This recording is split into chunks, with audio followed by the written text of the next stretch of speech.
Hello, everybody. Thank you for listening to 107.7 FM New Orleans. I don't know what just happened.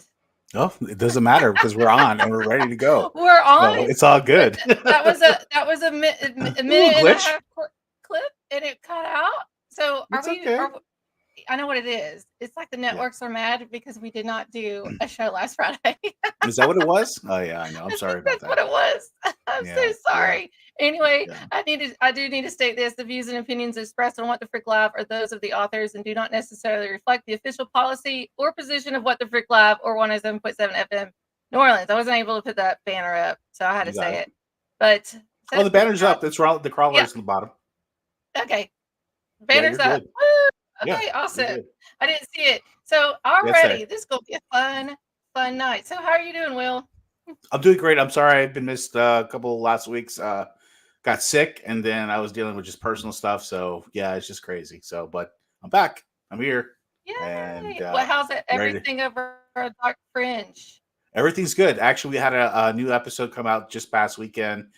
We did the most disturbing video games of all time. So we kind of got into some video games that really kind of pushed the envelope as far as being whatever is entertainment or something a little darker or more sinister than that. So check it out, darkfringeradio.com, and you can follow all our stuff there. So is it like even old school games like back in the day? A couple, yes. A couple old school games, but then some games that just are like, wow. You're like, wow, they actually made a video game about this. Like, just to give you a little preview, there's one about a guy who loses his daughter, finds his daughter's body, and then tries to bring her back to life by making like other pieces of like people and selling them, and it's really crazy. Yeah.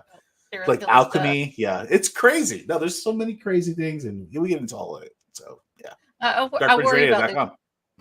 worry about those people that make those games. Like, I know. That's exactly what we're talking about. We talk about that. We actually say, like, what is the mental capacity for somebody to sit there and actually think this up? Like, we actually talk about that. So yeah, it's a good thing you said that.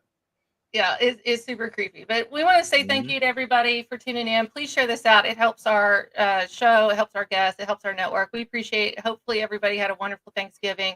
And thank you for tuning in tonight here on 107.7 FM Nolans. I'm going to say Nolans this time. I feel sassy. Nolans. That's good. Nolans. Yeah, Nolans. We are streaming live on Facebook, YouTube, Twitch, Twitter, and Rumble. So if you're watching on any of those platforms, please give us a thumbs up, positive feedback, share it out.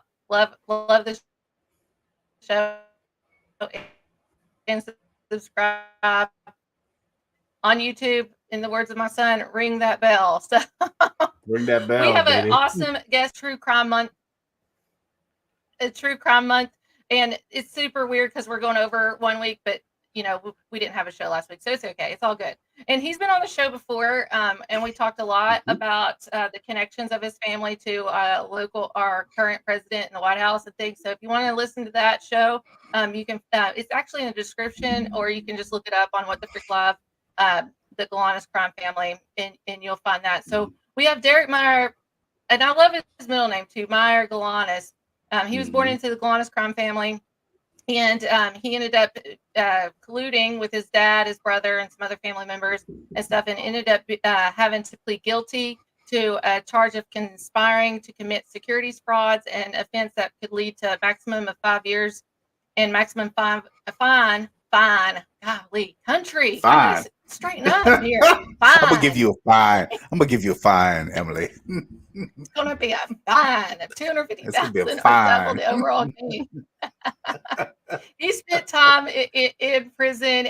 There's a lot of stuff going on with his family now that he just informed me before we're bringing him on. But he's also the author of Greed and Fear, the Galanis Crime Family, which I bought and purchased, and I've read some of it, and it is absolutely phenomenal. I highly encourage everybody to go get it. So let's bring Derek on to the show right now. Derek Galanis, welcome to the show. Hey, Derek, what's going on? Hi, guys. How are you? How you doing, brother? Good, man. Great Friday here. We're finally there. Absolutely. Yeah. TGIF. That's right. A lot of stuff going on, Derek, right? Always seems to be with this case, right? It never ends. Like, there's always a big break, and I think, this is going to be it. Heidi Plank got killed. Something's going to happen, and then nothing happens. So, Right. Best Right. kept secret in in the government. In the government, absolutely, yeah. A lot of stuff going on. And Derek, I mean, thank you for coming on the show tonight. And yeah, we have a lot to talk about. Emily, go ahead. I mean, oh, she dropped off. Well, I'll start it off, I guess. Derek.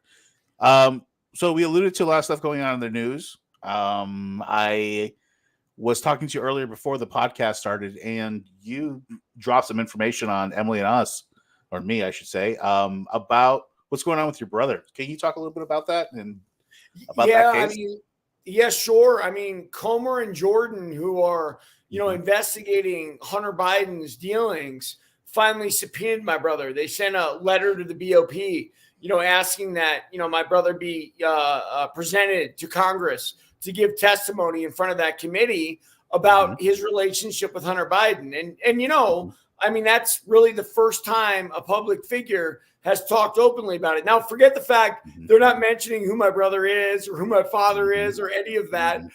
At least they subpoenaed him. So, maybe we'll start hearing about, Hunter's connection to the Galanis crime family in the public finally. Wonderful. I mean, listen, Derek, Emily stepped out and for a second, but Emily, I was asking Derek about the news that he dropped on you and me this, right before the podcast about his brother. And he was just explaining, how, his brother's now being subpoenaed, for this case. I mean, what do you think about this, Emily? I mean, what I think about is, well, Devin Archer. Did you mention Devin Archer, Derek? Yes. Not yet. Oh, not okay. Yet. Well, we talked about Devin Archer in episode 1 because that was when his whole testimony was going down, was being called, and that's how I discovered the Galanis crime family, through Devin Archer. And so you mentioned it before. I'll have to go back and watch. I believe you when you say it, but when Tucker Carlson, did he bring it up to Devin Archer about Galanis? Well, no, I mean, the name Galanis was never said, which I think is very telling. What Tucker tried to ask about was the case, the case that Devin Archer is slated to go to jail for. A judge sentenced him to 1 year and a day. And Archer says, I can't talk about it. It's an open case because, he's been appealing forever and he's going to keep appealing until Joe's in a position to give him a pardon, I'm sure. So, look, if there's any, connection you need between Hunter Biden and the Galanis crime family, is through Devin Archer, but Devin's been quite a soldier so far. Mum is the word, and I'm sure he's got something coming from Joe for that. Well, in the subpoena here, it states that let's see here, the potential business deals that financially benefited his family. This is talk about Biden. Indeed, Biden business associate Devin Archer testified how the Biden brand was used to retaining business. The committees have identified an individual in the Federal Bureau of Prisons custody, Mr. Jason Galanis, as possessing information relevant to our investigation and seek his testimony regarding these related topics. And it says that on September 24th, 2020, Mr. Jason Galanis was sentenced to federal prison for allegations involvement in the tribal bond scheme, which I know about. I don't know much of our viewers know about, so we'll talk about that tonight. The Wall Street Journal reported there were allegations of Hunter Biden's involvement in that scheme. Was that the identity thing that went on with Hunter Biden? Well, yeah, I mean, that's the way his lawyers tried to spin it, Emily. But let me tell you this. I wrote the Wall Street Journal about 2-3 weeks before that article came out. And you can imagine, my letter was Galanis crime family, Gambinos, corruption, and they ignored it. But what they did do is they went into the case and they took everything that they took from court records. And even though that Hunter's lawyers say, well, they used his name fraudulently, that's not what Devin Archer's lawyer said in court. Devin Archer's lawyer said in court, you can't talk about this deal without Hunter Biden's name being involved because Hunter Biden was an integral part of this deal. Now, Hunter's lawyers don't want to spin it that way, but Devin's lawyer said that in open court. So, it's just that was the first and last time until Comer that any of this was mentioned in a major news media publication. So, yeah, it's just the best kept secret, like I said, and it's very strange because my family's sordid history. I wrote a book about it. Right. Derek, I have your book. Yeah. No, and Derek, why do you think? Why do you think, Derek? Why do you think they're not talking about this? I think that when they're throwing allegations around, like when they're labeling me a Gambino crime family associate, that's okay because, I'm a nobody, I'm a criminal, and they can do that to me. But once they're getting tarnished themselves with their own paintbrushes, everything suddenly gets quiet, right? Because now you got to say that Hunter Biden's been doing business with Gambino associates. Right. And that's their mouth. Like they painted me with that brush. I didn't declare that and suddenly I am. No, they made me into that. So now they've got to explain that. And I think keeping it as quiet as possible is in their interest. Now, I'll be real honest with you. Rudy Giuliani RICO'd my father in the mid 80s. Now that Rudy's being RICO'd in Georgia, I don't have any idea why Rudy is being quiet about it. Or Donald, for that matter. I mean, it's in his interest to point these things out. Isn't it kind of ironic, don't you think, Derek, that, Rudy, putting that type of, you know what I'm talking about. Yeah. He went out there and went after all these mafiosos with this RICO stuff, right? And now it's coming back to, what do you think about that? That's kind of weird, right? Well, no, I mean, the irony is the right word, right? I mean, right. Listen, Rudy became what he hated. And by the way, I'll tell you something about That this. happens a lot. That happens a lot, though. It absolutely does. You like those who chase monsters, the old saying is, must be careful not to become monsters, right? And Right. Rudy chased the worst monsters. But look, Rudy in about 2006, 2005, I was in Sandstone prison. He actually got caught up on a pump and dump case, just like IBTR or any of the number of pump and dumps I talk about in my book. And by the way, they kept him out of trouble on that. But one thing is just very obvious by now. Rudy became what essentially is John Galanis. He became my father. He's got houses all over the country. He divorced his wife. He's under the new one, and he's drunk all the time. He became an underground financier. He became what he said he hated. Yeah. I think most of these political people are all drunk all the time. What was the scandal of people finding whiskey bottles in Congress, in the House and stuff too? Criminals aren't able to write books here in Australia. That's interesting. I didn't know that. Oh, wow. There's a reason behind it. They don't want this truth out. You bet. Wayne Klingman says it's a hit job. It's a hit job. Yeah. It's a hit job. In this subpoena letter, too, it says the committee seeks to question Mr. Galanis about his firsthand knowledge of Hunter Biden's influence peddling. The committee's investigation requires that we obtain this information from Mr. Galanis. What do you think your brother has to be able to tell them? Emily, they shared offices for the Burnham conspiracy in New York. So very clearly there was one-on-one interaction between them, right? And, I keep saying this over and over again, like Hunter Biden wasn't just tangentially involved. They certainly just didn't use his name without him knowing about it. First of all, he's on emails and a look at the Biden laptop proves that. He's on emails with my brother and Jason Sugarman, whose controller Heidi Plank went away. But go further than that. Hunter Biden received money from the Burnham scam, about $166,000. He was set to offload his broker-dealer to the scam, which would have netted him more money. And he was raising money in China from a private equity firm called Bohai Harvest for the Burnham conspiracy. Now, if he was anybody but the president's son, he would be cuffed and stuffed. But listen, obviously, politically, U.S. attorneys look at that. They don't want to make a move. They don't want to jeopardize their futures, right? So everybody's scared, like, oh, we better ignore this. And everybody's quiet about it. I mean, have you ever heard Hunter's name mentioned with Galanis on a major news media? Never, right? It's crazy. Well, it's like when the subpoena came out, I didn't even think to look at it because how it was approached, it was like talking about those art deals and everything. And then it says in the last part, it's like the final person that's going to be called in is Jason Galanis. And I just looked that up briefly before we went live just to see him. Like it's all coming up, this art stuff. And then at the end, every single article says the final person to be called in, subpoenaed, is Jason Galanis. That's yeah, crazy. Emily, like it's an afterthought, right? Like, oh, and by the way, here's the last one. I mean, my brother's the only one with organized crime connections on there. You know what I mean? And they act like it's not a big deal.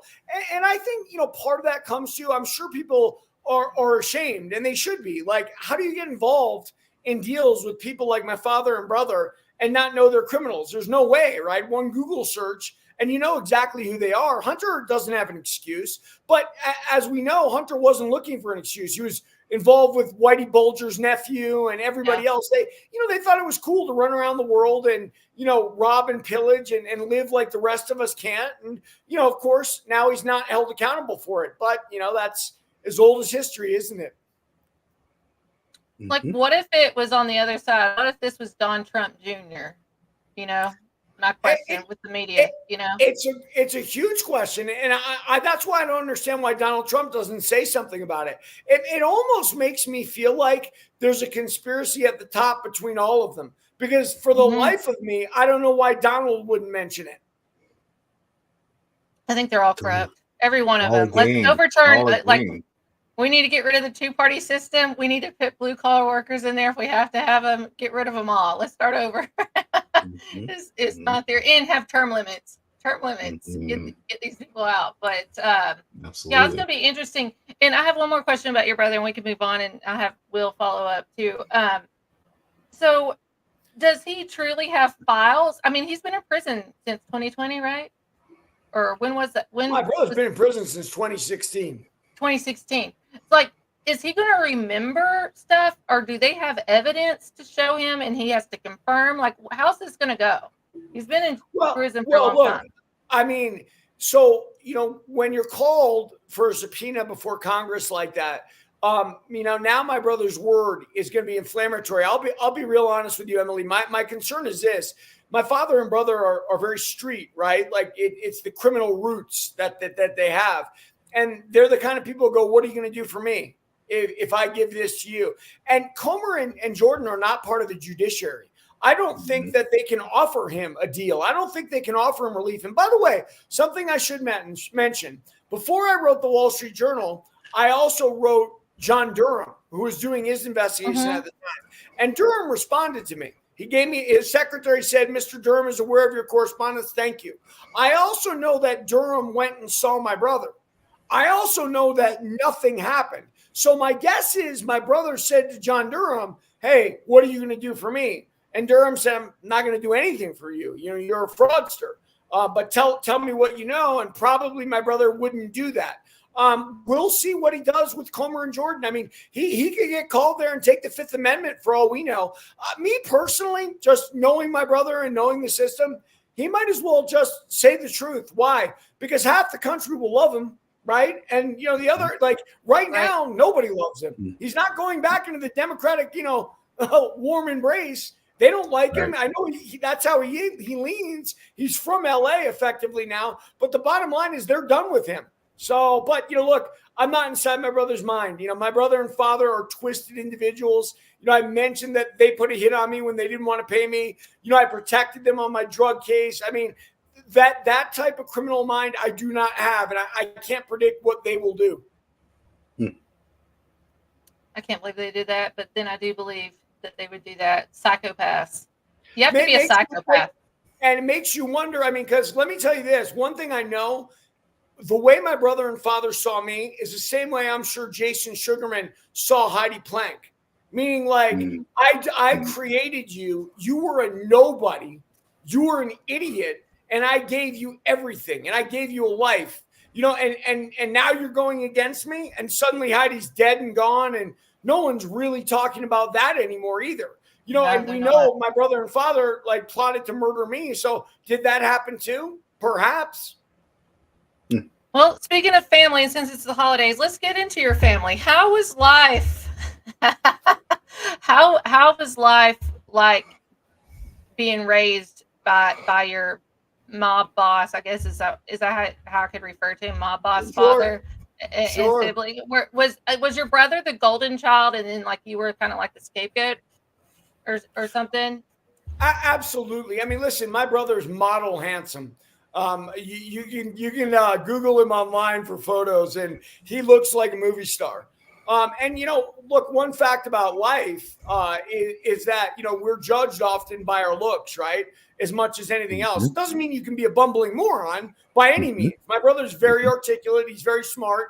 but he's also model good looking. And quite frankly, that served him very well. I mean, my father fell for that same trap over and over again. And I say fell loosely because he knew what the world wanted. I'll tell you this, our criminal associate, Tommy Gambino, the boss of LA, is model good looking in his own Italian way as well. And my father funded him millions of dollars. You essentially create their success, if you can call it success, criminal success, by virtue of who they're born into right away. I mean, I never really had a chance or an opportunity. And looking back, I understand that now. But, I spent so many years, like so many of us do, trying to please my father, please my mother. And I finally realized, listen, I went to prison for this guy for, I exposed myself to 20 years. And now I'm going to jail for him again. I can never please this guy. And I finally woke up. Yeah. Go ahead, Will, if you want to. I've asked enough right now. No. That's fine. Derek, one thing I wanted to know, and we're talking about this now, and you're talking about family, and it got my wheels turning. And I want to know if your brother reached out to you and said, "Hey, listen, Derek, I need help. I'm changing. I'm a changed person." Would you lend a helping hand to your brother? Would that be something that you would do? Well, I'd be real honest with you. Listen, I've dealt with my brother and father for long enough to know that something like that would be a ruse. So it would be very, very tentative to try to help him. I don't think, sociopaths don't have consciences like normal people. And it's normal for us to try to ascribe that to them, like, because we're normal. Like, well, they must be normal. They can change. And the truth is, they're not capable of change. I mean, if my father doesn't prove that, I don't know what will. They think differently. Narcissists, sociopaths are a different breed. And to be honest with you, my brother hasn't talked to me for years and years. I mean, even when we were criminal associates, he didn't really talk to me much. He doesn't have any respect for me, and that's fine. I mean, I get it. I mean, from his perspective of the world, I understand why he doesn't respect me. Listen, I'm loyal. I have honor. I don't betray people. And that's what he does on a daily basis. So, it's like oil and water. There's no mixing. And just real quick to everybody that's listening via radio and things, your dad is out of prison, right? And your brother's still. Well, he's on what you would call like I don't want to call it a work release. That would be a state thing. He's on home confinement. Okay. So technically he's part of the BOP still. But, Trump created that law that I think was very good for a little bit of prison reform, which we need in this country because we incarcerate everybody. It just so happens that my father, lucky that he is, slips through the cracks. And, because he's older, he got out too. And that's going to happen. Look, whenever you do something that's positive, bad people are going to benefit too. But you got to weigh the good and the bad. And I think at the end of the day, that was the right thing to do. Trump's prison reform. I just can't imagine how I would feel if I knew my family, because I would never do it. So it makes a lot of sense. Like, your mind can't wrap around to put a hit out on my brother. Did they ever say anything like "I'm sorry" or anything about that? Probably not. But there's no "I'm sorry." There's no "I'm sorry." By the way, happy. I love how innocent you are, Emily. I love it. You're so sweet. You're so sweet. I love you. I don't know. He's sitting in prison and stuff, and it's like, maybe but you're so sweet. Brother's birthday. I'm gonna reach out to Derek. him. Tell me, right? Happy birthday. Was there any apology? Emily, listen, I was in prison for my brother, protecting him. They tried to give me 20 years. I got 11. I beat it down to 9. For 6.5 years, my brother never came and saw me. He just ignored it. Now, keep in mind, I protected him with my own body, so he didn't care. And no, they would never apologize. There's no apology to that. No. There's your listener just said that. Yeah, sociopaths do not apologize. No. Okay, I got another question now. So we talked about your dad and your brother. So what about your mom? How does your mom feel about about all this? Do you talk to her? Do you have a relationship with her? I do not. My mom, so it's very interesting. When you go down the rabbit hole of becoming a criminal, little by little, you sell your soul. So you don't start out as some demon, right? But before you know it, you kill people and leave them in a ditch. most people don't start out thinking, oh, I'm a killer. My mom, I think, started out with very good intentions. But by the end of the day, she effectively was my dad's slave. And she sold her children into a life of crime so she could be kept in luxury. I'm sure that's very hard for her to deal with. We don't talk. And what is there really to talk about? She knows what she did. It is what it is. I remember on my drug case, the DEA targeted my mom first because they knew I was close to my mom. They said, okay, we'll get we'll get her to get Derek to roll over on Gambino and everyone else because she'll have an influence. But what they didn't realize is my mom just pulled my dad's party line, which is, never snitch. We don't snitch. Now, forget the fact that my dad snitches every single time he gets in trouble. It's just that I couldn't snitch when other people were on the line. So, yeah, no, my mom sold her soul to my dad a long time ago. Is she still married to him? Oh, yeah, she is. They live together somewhere in San Diego right now. That is a loyal woman. Yeah. Well, loyal or, let's be honest, Will. Scared, right? Scared, yeah. Yeah, maybe. Yeah, you're right. Yeah, you're probably right. You know what? Yeah. Thinking about it that way, yeah, you're right. Probably just scared and terrified to get out of a situation like that. And by the way, that's where you have to choose. Look, I always thought of myself as a very loyal guy. When I protected him on the drug case, I thought of myself as a man of honor. I'm protecting them. It's my family. The government can't bend me over. I'll do 1,000,000 years. I'll do life. They can give me the death penalty. And then you wake up one day and you recognize, wait a minute, I'm being used. And then you have to decide, okay, are you scared now to do the right thing against your own family? Or are you just going to accept that this is your life and they got over on you and you're a patsy? Well, for me, that was it.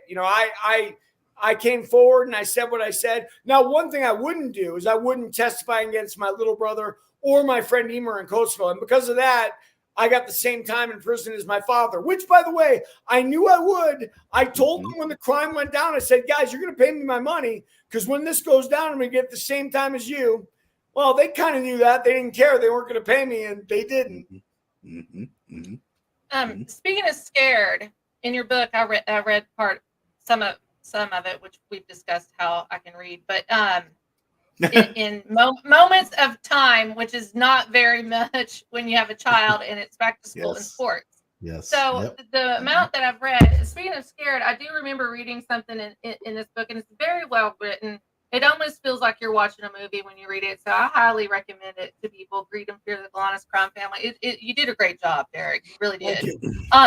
You talk about a time, I think, I have it bookmarked, but where was it the Philadelphia Gambino family like scared John so much that your mom packed up everything and moved. How old were you when that happened? Tell us a little bit about that story.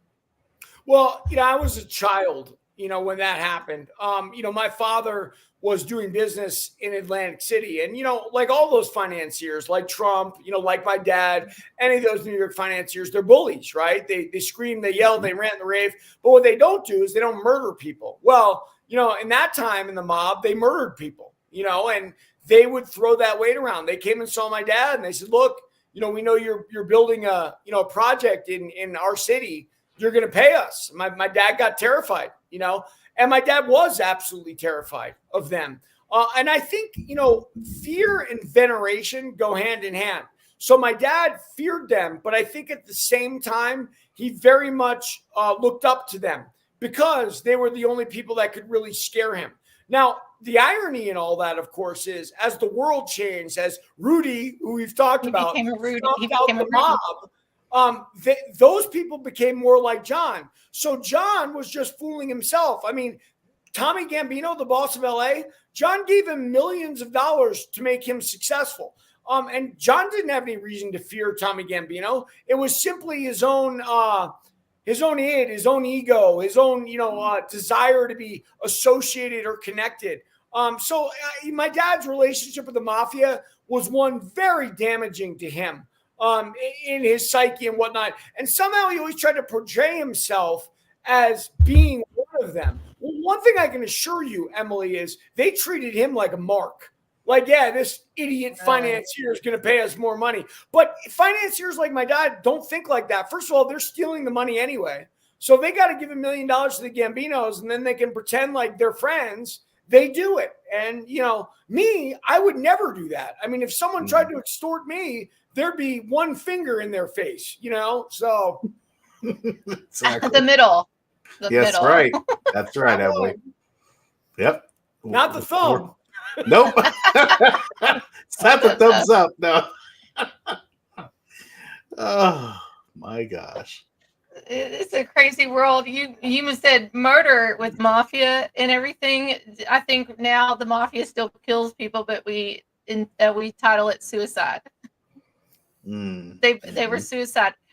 So we got Jeffrey Epstein. We got all this stuff going on in the prisons and stuff, and outside. Like all these people have been, killed off, in my opinion, based by suicide, connected with big families that are crime families that are also political in our system.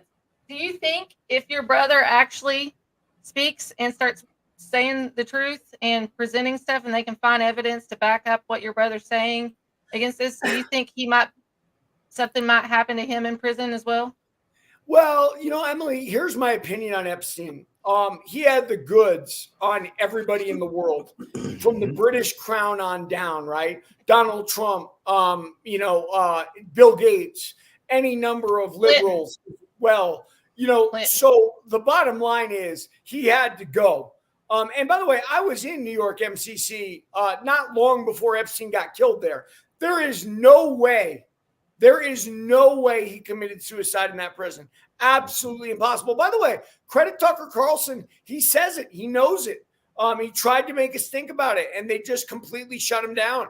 Apparently, Epstein was in the hole, and they opened all the cells in the hole. Anybody who knows anything about prison, guys, you're in the hole to be in solitary. You might have one roommate, but you don't have anybody else. For them to open up all the cells in the hole makes no sense at all. And the cameras weren't working and everything else. Right. Please, the man was murdered. Yeah, I mean, the man was murdered, and it's just done, over with. Well, I mean, I'm placing Hunter Biden in this ring up a little bit higher than other things. Like, do you think that something similar could happen to your brother if he actually truly presents? So I worry about Devin Archer, even with the stuff he said. Or are they just going to wash it under? Because if something truly did happen to these people, we're all going to know. Remember, what did Archer really say? Archer said, yeah, we used the Biden name. He's protecting Hunter still, because otherwise he could talk about Hunter being involved with my brother.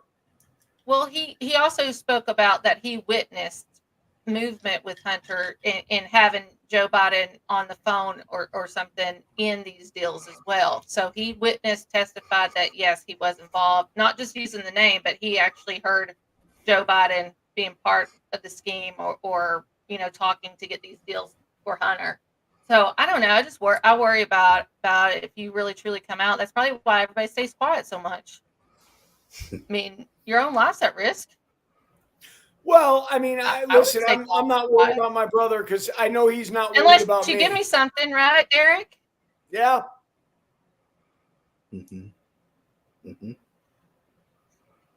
I'll tell you if you give me something, get out of prison card or something. I don't know. That's right. Well, do you have any follow-up question?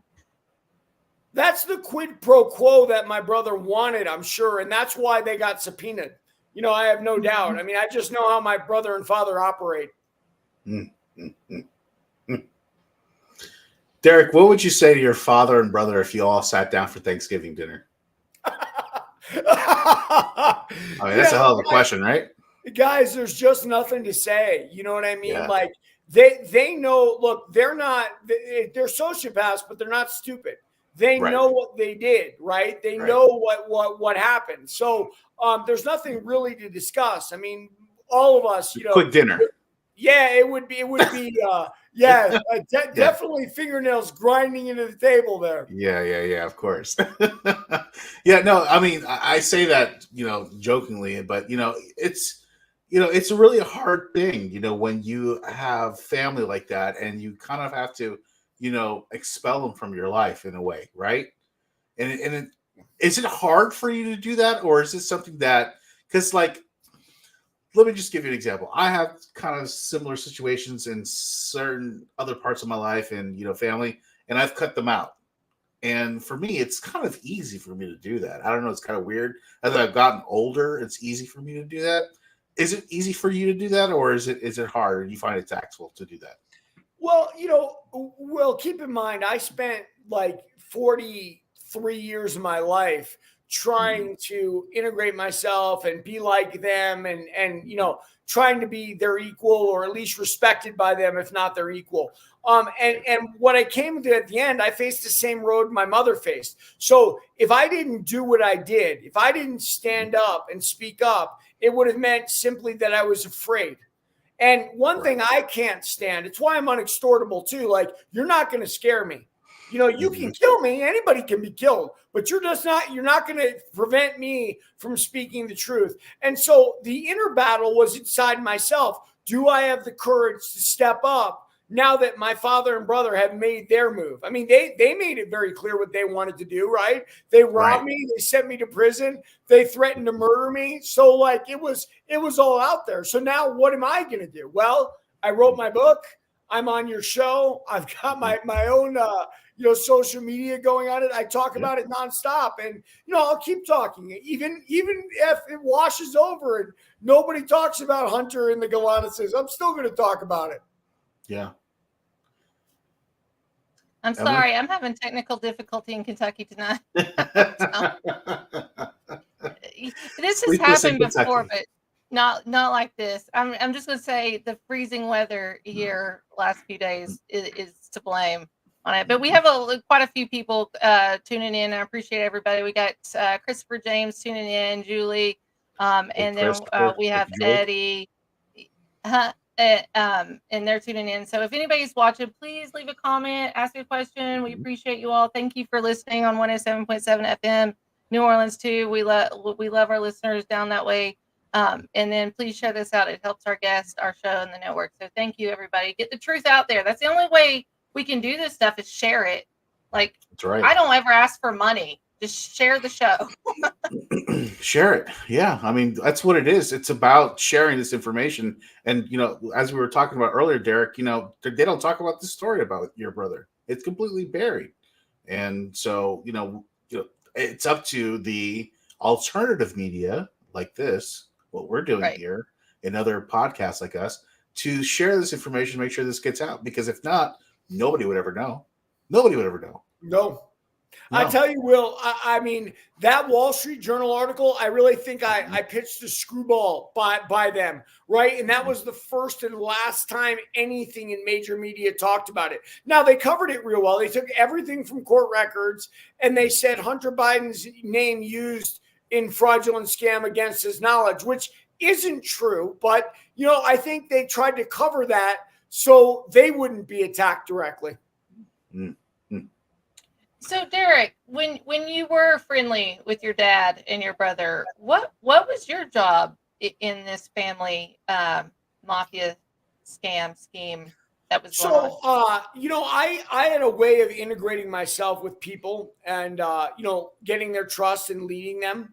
So, I had a lot of people that I sort of acted as the main liaison. So my brother and father could be off. Alpha and spam. Whatever.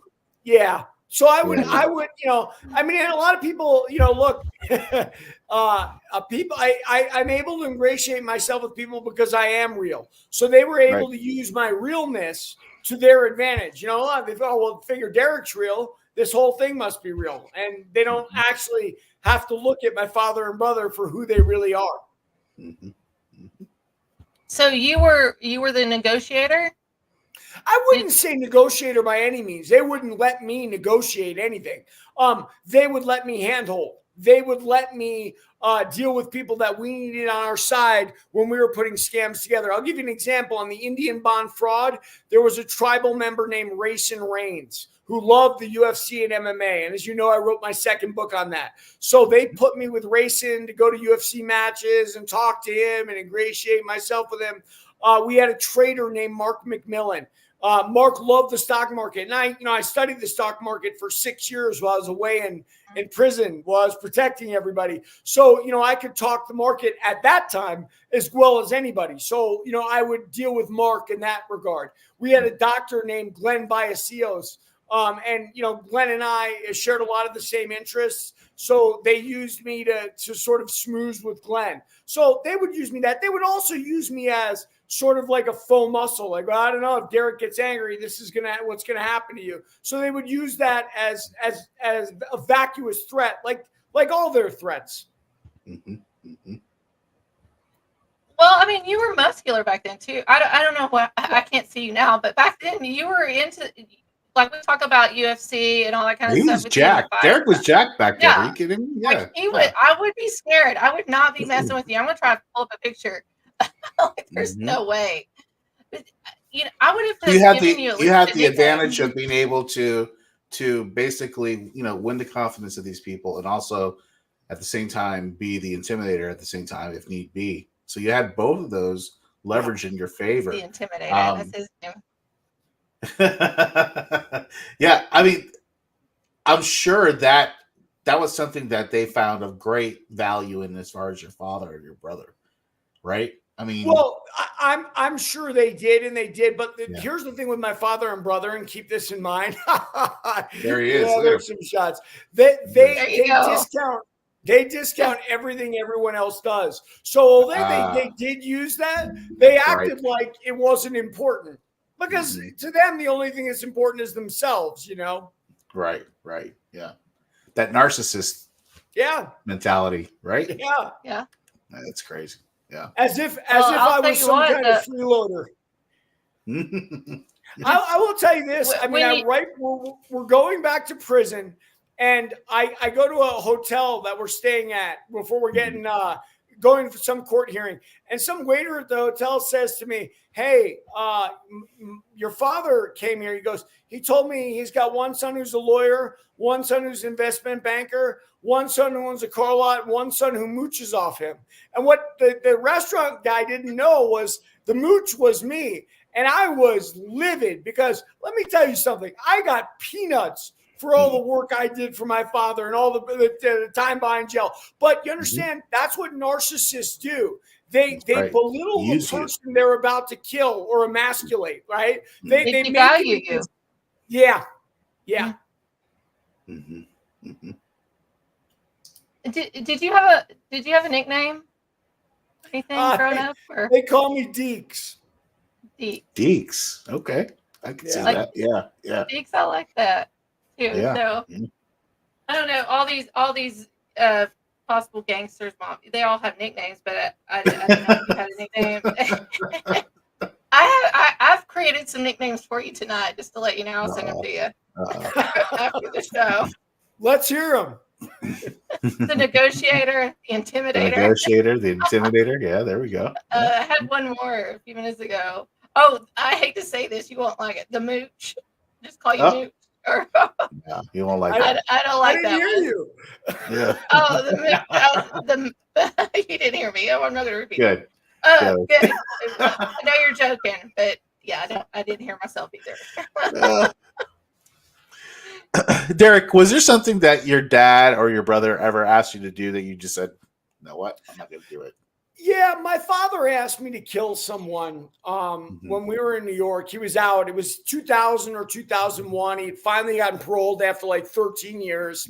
Mm-hmm. And we were having trouble with the Albanians we were working with in Kosovo. And my father felt like, if we killed one of the Albanians there, that the rest of them would fall into line. So he's like, "Derek, cut this guy's throat and stick his dick in his mouth," or something like that. Sorry, I didn't say that online. Wow. No, that's okay. No, it's okay. That's all right. So, it's okay.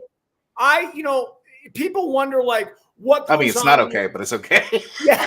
So people think like what goes on in your mind with that. And I will tell you, we're all human. So I was thinking to myself, wow, okay, now the time has come. I got to prove myself. And I was nervous about it, but I was thinking about how to get this done. because my dad ordered it, and he's the boss, and I got to get it done. What do you say? You step up or you step off. Then my dad had a blood clot the next day, and he was in the hospital. And I came to the hospital, and he said to me, "Derek, about that thing, just forget about it." And I was angry because, he had jacked me all up. I had planned this murder in my mind, what I'm going to do when I get back there. And I said to him, I said, "Look, I'll do what I want to do." And he said, "Okay." But you got to understand my dad's mindset there. My dad just didn't want to be implicated himself. So as long as he was no longer the one giving the word, he was fine with me doing whatever I wanted. Now, thank God, my conscience took over and I never did anything like that. And by the way, those are the moments, just like I talked about with me and my mom, that where you decide whether you're going to step off a cliff or not. Freddie Gaius was a Greek guy who hung around with the Italian mob in Boston, and he committed a few murders for them, right? And he's in jail for life. And that was my moment. Like, if I had done that, that very well likely would have been my end. Yeah. And by the way, don't think for a moment my father wouldn't given me up as a murderer to get out of his own thing. Absolutely. Absolutely, he would. But speaking of murders and Italians, and the Galanis crime family is associates with Gambino, correct? Yeah. Gambino. Like, just a couple weeks ago, there was 10 members or so associates of Gambino crime that were arrested up in New York area, and also some people over in Italy, I don't know, somewhere over there also arrested. And now they're looking and digging for bodies in a farm up in upper New York. Like, this is absolutely Godfather stuff going on. Do you keep up on the current news with all these crime families, outside Galanis, with the Gambinos and things like that? I do. I mean, listen, when I first got home, the Gambino bust going on then was a carpentry union. They were robbing their taxes or something, or not paying their taxes. And it was very much in line with what I've talked about, how the mob has moved on from their old school things. Now, the recent bust that you're talking about involves Sicilian mafiosos. And one of the things that's very prominent in my book is the Cherry Hill Gambinos, the sons of whom I grew up with, right? The guy was in prison with my father. They're from Sicily, right? The Sicilian mafia did a reverse takeover of the Gambino crime family. Once Gotti went away, the Sicilians came back. Why is that, right? The Sicilians don't go out there and make themselves into movie stars. That's what John Gotti did. And John Gotti broke himself doing that, right? Like, all you do is put a target on your head and say, "Hey, Rico me." And how many offices went after Gotti? 1 million, right? Everybody wants the credit. Now, the Sicilians are way more subtle. Tommy Gambino, the son of Rosario, who is, with my father in Terminal Island, is boss of Los Angeles, and he's involved strictly in financial fraud. That's it. Frank Cali also was involved strictly in financial fraud. He married into the Inzerillos, who are related to that same Gambino clan. And by the way, just if there's any confusion, Rosario Gambino, John Gambino, Joe Gambino, they share the last name Gambino because they were Carlo Gambino's cousins. But they were not the Gambino crime family until Gotti went away and they sort of reverse took it over. Frank Cali married into their family. John Gambino sat on their board for a long time. So, for me, it's interesting. Now, this current case you're talking about is about old school stuff. I think it was in the demolition business. That is very lucrative there, right? And these bodies, I guarantee you, are not recent bodies. These are bodies from 20 years ago, right? So somebody finally takes a hint, when the mafia was different, and now somebody's giving up bodies based on old stuff that went on. Well, and real quick, I just want to remind people too, Rosario Gambino was pardoned by Bill Clinton. Well, right? So there's a whole story there. He wasn't pardoned. So Rosario sought a pardon with Tommy going to Roger Clinton, Bill Clinton's brother. That's it. Tommy gave Roger Clinton a Rolex watch worth over $10,000, and other money, of course. And by the way, it's all part of congressional testimony.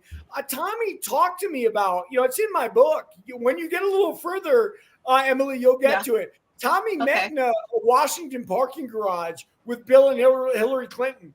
And he told me, my father, about this directly face to face about what happened and what Bill said, and that he had saved the parking ticket, which, this is just further, proof of Democrats' links to organized crime that goes back since the Kennedys, right? Mm-hmm. Mm-hmm. Oh, it's Chicago. And then me, I don't know if you know this, Derek, or anything, but I follow the money in my research and stuff. And there's a lot of stuff with Hugh Rodman, Hillary's dad, that he kind of was like a mob boss in Chicago after Al Capone passed away. Yeah, I've heard a lot about that. There's a Chicago way of doing business. I don't have any connections with Chicago Mafia, though.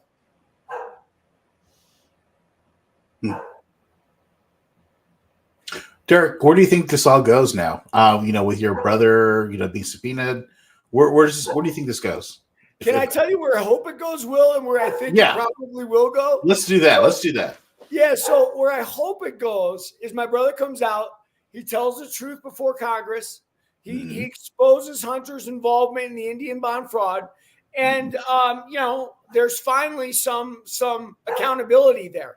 What I think will happen is my brother, being very criminal-like, what are you going to do for me if I do this for you, will take the Fifth Amendment and say nothing.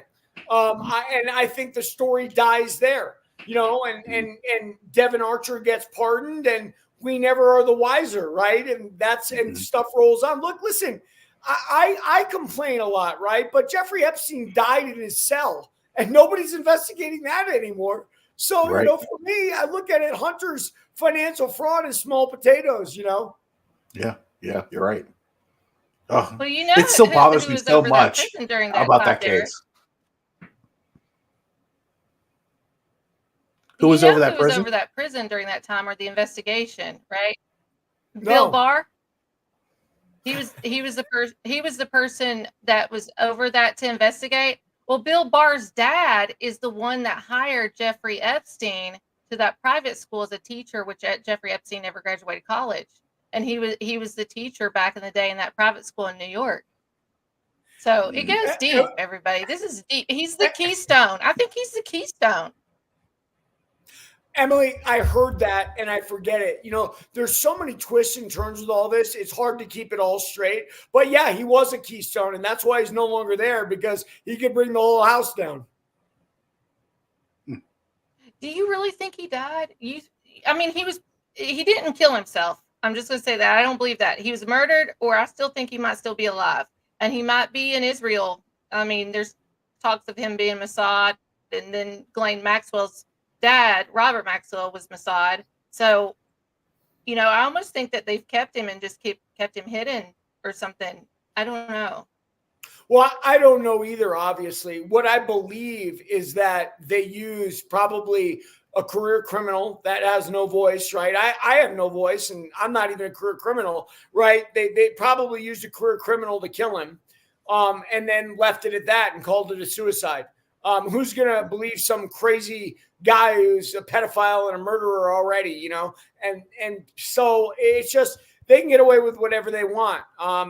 Could they get here's the one thing I do know. The more people you have in a conspiracy, the more difficult it is to keep it quiet. So if the coroner is actually paid off as well, but listen, at this point, Emily, nothing would surprise me.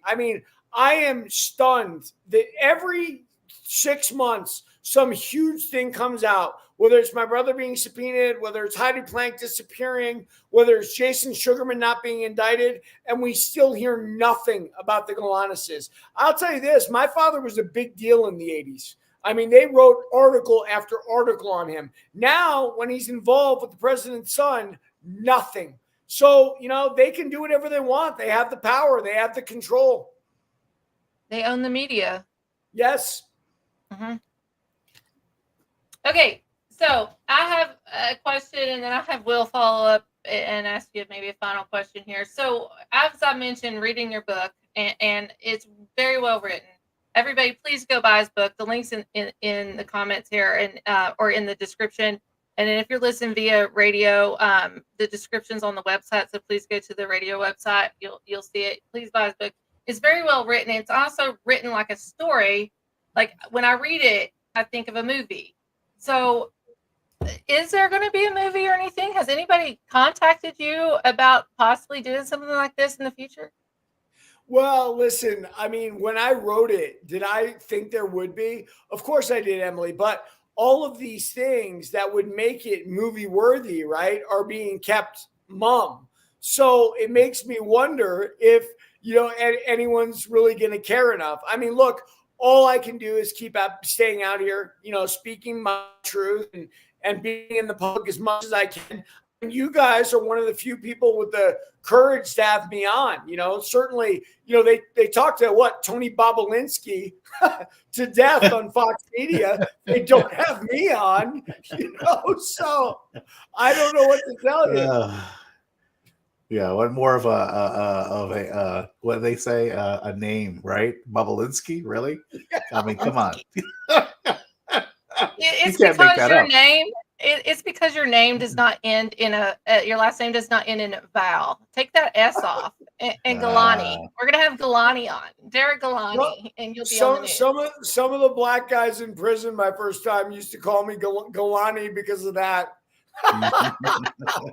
It's true. It's about most of these people have a last name that ends in a vowel. So, well, I'm Greek, right? And that's part of the trick too, right? I'm not, one of the things, and I mentioned Freddie Gaius before, who was a hitman for the Italian mob that was Greek.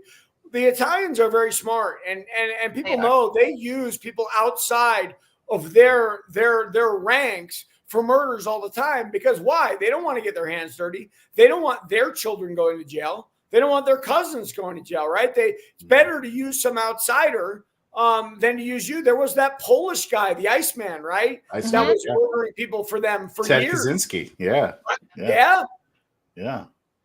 He was actually the first serial killer I actually did a report on in high school. Ted Kaczynski, the Iceman. And it was amazing. I mean, the guy was smart. He would put people on ice, literally, and you would never be able to tell when he actually killed them. So it's just like, I don't know. Yeah, Will. So Kaczynski was a Unabomber, but I know he. Yeah. I know who you mean. Yeah, and he admits it. By the way, this is the just like with me, with my father and brother, the Italians paid that guy peanuts, the Iceman. Oh, really? Like almost no. Oh, yeah. And he said it. He goes, "Look, I was naive. I had no idea what I was doing was that important to them. He was used. And by the way, that's what that whole life is. They use people." Well, here's a question too. Was he considered maybe poverty or low income too? Because they like to manipulate low income families or people associated low income and promise them all kinds of things. And then they start giving them some money, which is more than what they've ever gotten. And they think they're making bank, and it's really peanuts. It's Richard Kuklinski, by the way. Absolutely. Yeah. But like, so let's juxtapose that against my father. My father takes people who are upper middle class, right? That maybe make a couple $100,000 a year, and he dangles the fact that they could make millions, right? And they never do, but it's the lure that they could. So it's the same move. It's the same game, I mean, whether you are a street gangster or whether you're my father, it's all organized crime. And in the end, it's all sociopathic behavior. Mm-hmm. Richard Kuklinski, by the way. That's what was his name. Kuklinski? Kuklinski, yeah. Richard. Clink, clink, clink, clink. Kuklinski. Clink, clink. Yeah. Oh, yeah. That's his nickname, Clink. The Clink. I have one last question, and then I'll have Will follow up with one last question here. So I mentioned a movie earlier. If there could be a movie come out, Derek, I'm hoping for it later on. I might be 70 years old and the movie comes out. I'll be so excited about it. But have you ever thought about who would play you as role in the movie? Who would you want to play you? There's a part in the book, Emily, I'm going to let you get to it on your own, where I'm young and I still have hair and everything else, and people are comparing me to a star at the time because I had the same haircut. but I'm not, who's going to play me? People say I look like Jocko, that guy who does Jocko that. Willenick? Yeah. I don't know. You do look like him. That's true. Yeah. What they say. Yeah, you do. Yeah. What's his name? Jocko Willenick. Wilmot? Jocko Willenick. Wilkinin. The MMA guys I used to train with said I looked like that professional wrestler. What was his name? The one who won the gold medal in the Olympics and then went into wrestling. Kurt Angle. Yeah. You do too. Another one. It's true. That is true. Yeah. Listen, it's just a bald guy. Yeah, but jacked though. Guy. A jacked bald guy. No, Yeah, come on. Wow, Derek. I mean, listen. There's got to be more. There's got to be more material you're going to be putting out there, right, Derek? I mean, you got to come up with another book or something. I'm sure, right? Yeah, I mean, guys, I'm not going to lie to you. Writing that book was very painful for me because I had to dig up, a lot of nasty stuff that happened. And my editor, Emily, you've complimented the book so much, and thank you. But that's owed to my editor. My editor was a guy I met on my first bid. He's an Orthodox Jewish rabbi, and he was the one who reached out and helped me when I wanted to write that book in there. And of course, my wife now also. But that's why it's any good. I don't know that I want to delve back into that world. He's wanted to redo it because, it's on a prison typewriter, as you guys know. And by the way, there's a story behind that. It's not on a typewriter because I wanted it to be. I had nobody to put it in the computer. Yeah. Right. So I had the chomos in the prison type up what I wrote. And then and I would send it out. We literally put that into a book. So it's quite literally a prison book. But I don't have the heart to go back and do it over again. My second book was about martial arts. And that's my passion. And I love that. And so I could see me doing something there. At the same time, listen, human behavior is very much the same. You should hear some of the things the UFC guys say about me, things that I'm amazed. But, listen, jealousy, envy, ego, people are just very disappointing much of the time. Yeah. We do have a question, Christopher James, and we'll let you go here shortly here, Derek. He does have a question here. Derek, do you recognize my Sicilian uncle who was in the mafia? Christopher James, you never told me about this. His name was Enzo Bresciano. If he was the Enzo I'm thinking of that was related to the Gambinos, I read a whole brief on a murder case that involved him and the Gambinos and whatnot. They were passing that around in New York when my father was free. And I just skimmed over it. So the only place I know him from is just reading about his court docs. Well, Derek, I want to tell you this. I appreciate you very much. And I really love your story. And thank you for putting all this out. We're going to have you come back on after your brother testifies and see what happens with that. Absolutely. Part 3. Yeah. Where can people find you if they want to look you up or any social media? Can you let everybody know? Yeah, guys. So if you want to hear about mafia, crime, corruption, my TikTok account at Derek Meyer Galanis is that. If you're more into the fight game, my TikTok account at Derek Galanis is that. I put both on my Facebook, which is Derek Meyer Galanis, and my Instagram, which is Derek Galanis. Anyone wants to reach out with any questions, I am there. Yeah, thank you. Awesome, Derek. Well, thank you. Have a wonderful Christmas. We really appreciate you coming on the show. And everybody, please go listen to part 1. Part 1 was really good. We go into a lot more details about Hunter Biden and Devin Archer on part 1. So thank you, Derek. We'll let you go for the evening. Merry Christmas. Happy New Year. We'll see you. We'll see you next year. So, all right. Bye. Definitely. All right. There we go. Derek Galanis. End of our Mafia Month. By the way, everybody, a Mafia Month was actually some things happened with that Gambino crime scene up there. Arrest in New York. Disrupted everything. That's why Larry Mazza couldn't come on the show. I was like, "Are you for real?" And he's like, "Yeah, I got to go to New York." So we're gonna be having Larry Mazza back on in the new year. We're gonna also have. Awesome. I had to cancel the show with Joey Gallo, because my son had a basketball game. So it didn't work out as planned, but that's okay. We're gonna work these people back in. Joey Gallo's That's right. awesome.